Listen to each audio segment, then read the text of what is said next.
Queridas irmãs, queridos irmãos, em Cristo Jesus, estudo bíblico,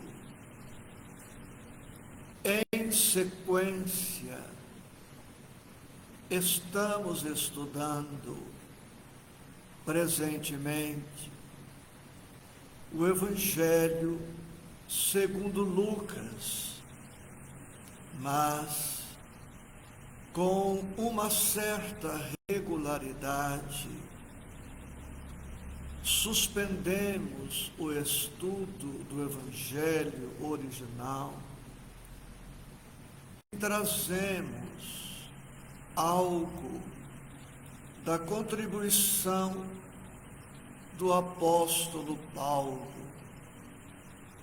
dos exemplos mais extraordinários de superação, de crescimento, de evangelização.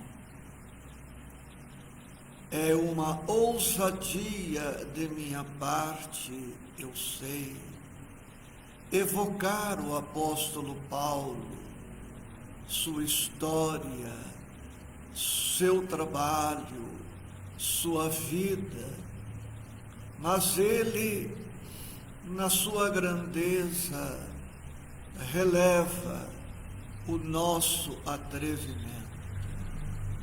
Que Jesus nos abençoe a todos. A minha gratidão às companheiras presentes e aos corações queridos que pelas redes sociais nos acompanham igualmente. Iniciando as nossas reflexões, trago o que o apóstolo Paulo escreveu no capítulo 15, versículo 37, da sua primeira carta aos Coríntios, nestes termos: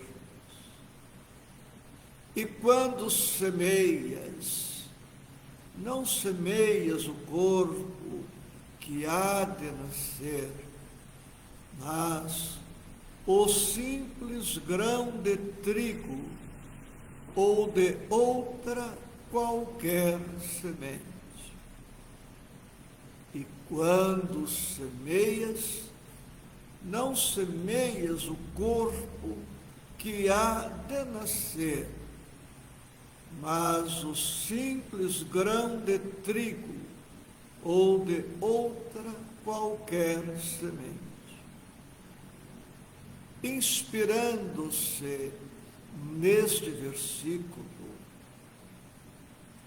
Emmanuel, o mentor do nosso Chico e também nosso mentor, escreveu a página A Semente, que se encontra no capítulo 7 do livro Pão Nosso.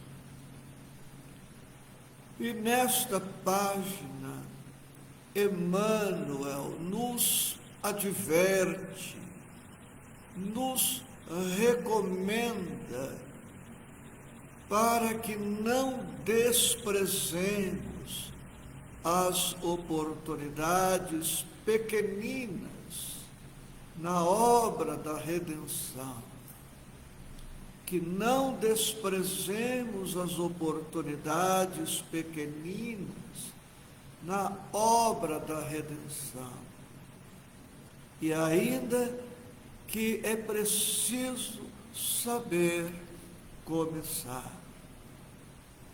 Nada no universo dispensa a contribuição das coisas pequeninas, mas que são de valor substancial, essencial. A vida universal não subsistiria. As estrelas, os planetas, os satélites naturais, as galáxias não existiriam, não subsistiriam sem a contribuição das bactérias, dos vírus, dos elétrons, dos prótons, dos nêutrons, das células, das moléculas. As coisas grandiosas que vemos são o resultado das coisas pequeninas, minúsculas, que se somam, que se aglutinam e cooperam para o surgimento das grandes coisas. Temos isto em a natureza, temos esta constatação no entorno de nós. Uma casa somente é possível graças à contribuição do tijolo, ou do bloco, ou da pedra anônima. A casa que vemos, o edifício que vemos, se sustentam no alicerce que permanece oculto, mas de imprescindibilidade indiscutível. No direito, valemo-nos muito da lógica, e é da boa lógica que quem não faz o menos, não faz o mais. Quem não faz o menos, não faz o mais. Trazendo isto para nós, os cristãos, espíritas ou não, precisamos compreender que a nossa caminhada para Deus, para o Cristo, que a nossa caminhada para o progresso, para a perfeição relativa, começa sempre pelo primeiro passo. Ninguém atinge a plenitude, a perfeição relativa, ninguém alcança a santidade, a evangelização plena, sem o esforço do primeiro instante, do primeiro momento, do primeiro minuto, da primeira hora, do primeiro passo. É neste sentido, hoje, que vamos refletir. Não há necessidade, pois, mesmo em se tratando das melhores coisas, que tenhamos pressa, assodamento, precipitação, estresse, e até mesmo no que respeita à nossa melhoria moral, ao nosso crescimento espiritual ou à melhoria dos outros. Por vezes, impomos-nos torturas íntimas na pressa de sermos o que queremos ser, o que devemos ser. e de outras vezes impomos pressa para os outros, causando-lhes aflições, sofrimentos. E como a natureza não dá saltos, tanto a natureza física quanto a natureza espiritual, tudo virá a seu tempo. Por esta razão, Emmanuel escreve na página mencionada, terminando o seu pensamento, isso: saber começar constitui serviço muito importante. Saber começar constitui serviço muito importante. No esforço redentor, é indispensável que não se percam de vista as possibilidades pequeninas. Um gesto, uma palestra, uma hora, uma frase pode representar sementes gloriosas para edificações imortais. Imprescindível, pois, jamais desprezá-las. E ainda, o mesmo apóstolo Paulo, na sua carta aos Romanos, capítulo 12, versículo 16, escreveu: não ambicioneis coisas altas, mas acomodai-vos às humildes. Outra vez, não ambicioneis coisas altas, mas acomodai-vos às humildes. E o apóstolo Paulo isto escreveu com autoridade baseada na sua experiência pessoal. Depois que o Cristo o buscou às portas de Damasco,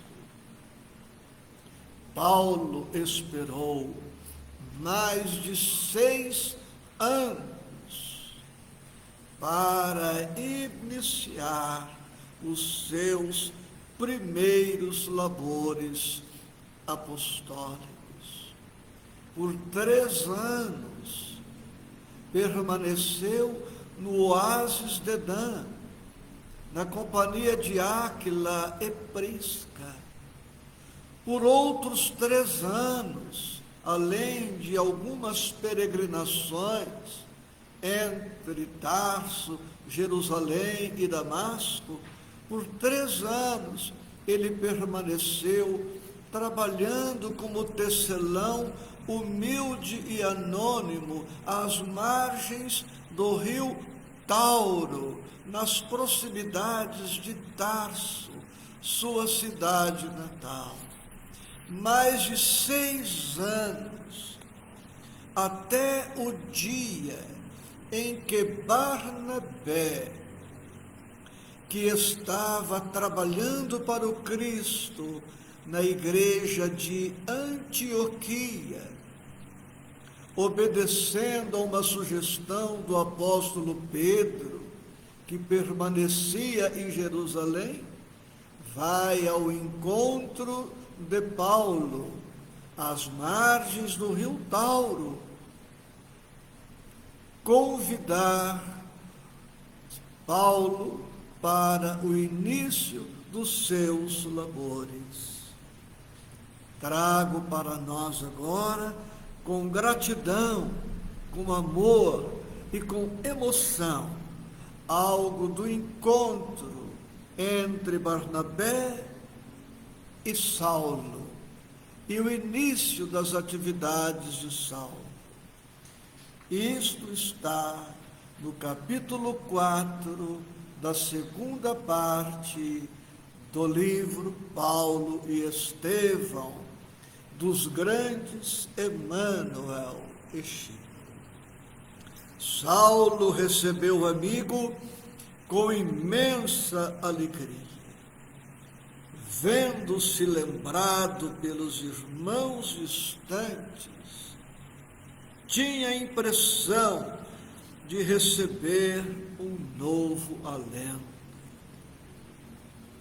O companheiro expôs o elevado plano da igreja, que lhe reclamava o concurso fraterno, o desdobramento dos serviços, a colaboração constante de que poderiam dispor para a construção das obras de Jesus Cristo.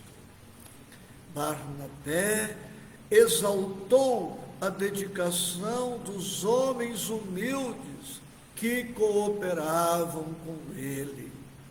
A instituição, todavia, reclamava irmãos dedicados que conhecessem profundamente a lei de Moisés e o Evangelho do Mestre, a fim de não ser prejudicada a tarefa da iluminação intelectual. O ex-rabino Paulo, edificou-se com a narração do outro e não teve dúvidas em atender ao apelo. Apenas apresentava uma condição, qual a de prosseguir no seu ofício, de maneira a não ser pesado aos seus confrades de Antioquia. Inútil qualquer objeção de Barnabé desse sentido.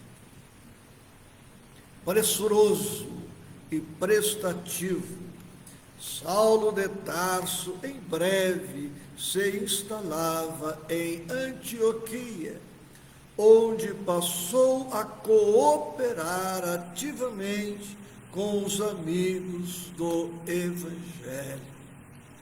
Durante largas horas do dia, consertava tapetes ou se entretinha no trabalho de tecelagem.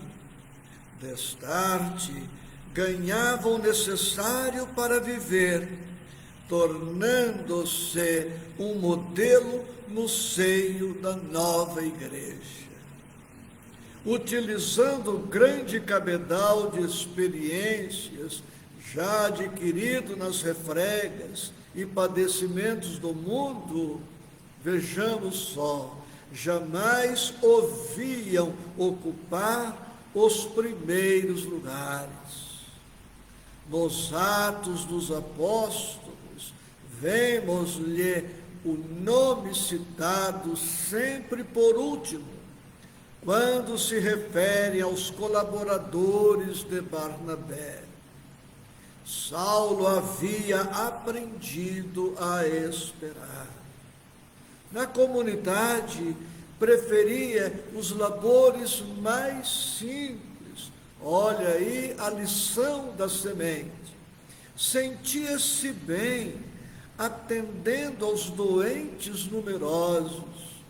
Recordava Simão Pedro e procurava cumprir os novos deveres na pauta da bondade despretensiosa, embora imprimisse em tudo o traço da sua sinceridade e franqueza quase ásperas.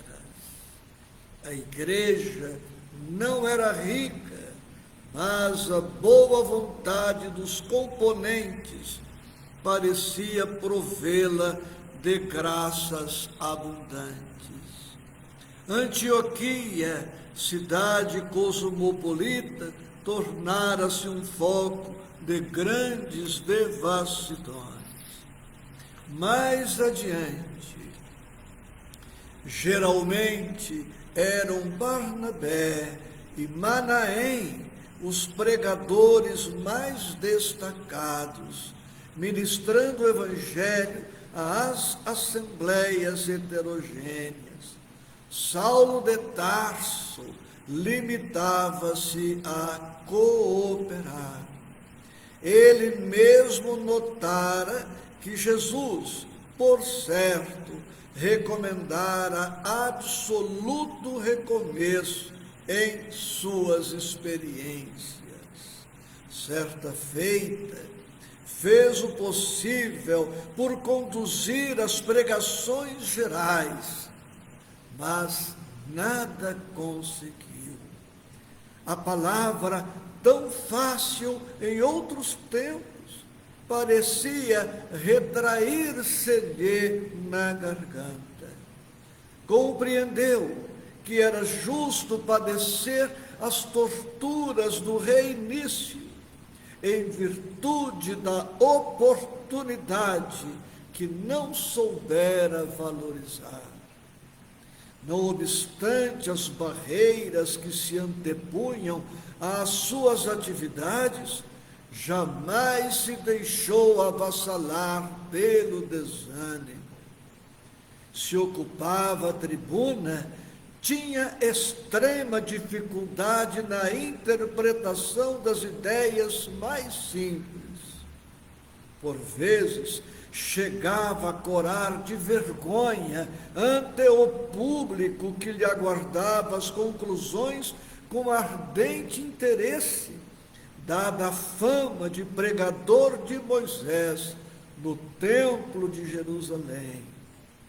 Além disso, o sublime acontecimento de Damasco cercava-o de nobre e justa curiosidade. O próprio Barnabé, várias vezes, surpreendera-se com a sua dialética confusa na interpretação dos evangelhos e refletia na tradição do seu passado como rabino, que não chegara a conhecer pessoalmente, e na timidez que o assomava justo no momento de conquistar o público. Por esse motivo, vejamos, almas queridas, por esse motivo foi afastado discretamente da pregação e aproveitado em outros mistérios. Saulo, porém, compreendia e não desanimava. Se não era possível regressar de pronto ao labor da pregação, preparar-se-ia de novo para isso. E Emmanuel prossegue descrevendo como Paulo fez para superar as dificuldades do começo. E vemos no dia a dia das igrejas, das casas espíritas, companheiros apressados que logo no início das suas atividades querem se ocupar com grandes feitos, grandes realizações, ambicionando a fama, a glória, o poder, o destaque, a projeção, esquecendo-se da importância de saber começar, a importância das coisas pequeninas. Meditemos nisto e, como propõe Paulo na sua carta aos Romanos, não ambicionemos coisas altas, grandiosas, que nos projetem no cenário dos homens, mas contentemo-nos com as coisas humildes, certos de que, no tempo oportuno, Deus, o Cristo, a espiritualidade, saberão aproveitar a nossa sinceridade, a nossa dedicação e a nossa entrega. Emmanuel, no capítulo 118 do livro Fonte Viva, nos propõe: abracemos os deveres humildes, com devoção ao nosso ideal de progresso e triunfo. Por mais árdua e mais simples a nossa obrigação, atendamo-la com amor. A palavra de Paulo é sábia e justa, porque, escalando com firmeza as faixas inferiores do monte, com facilidade lhe conquistamos o cimo, e aceitando de boa vontade as tarefas pequeninas, as grandes tarefas virão espontaneamente ao nosso encontro. Que Jesus nos abençoe e que possamos, inspirados no exemplo maravilhoso do apóstolo Paulo, iniciar a nossa jornada para o mais alto, passo a passo, milímetro a milímetro, se esta for as condições do nosso avanço. Gratidão profunda a Mônica Ronaldo, Nadir Faco, Walter Luiz, Maria Helena e, certamente, outros amores nossos que nos brindam com a companhia. Muita paz.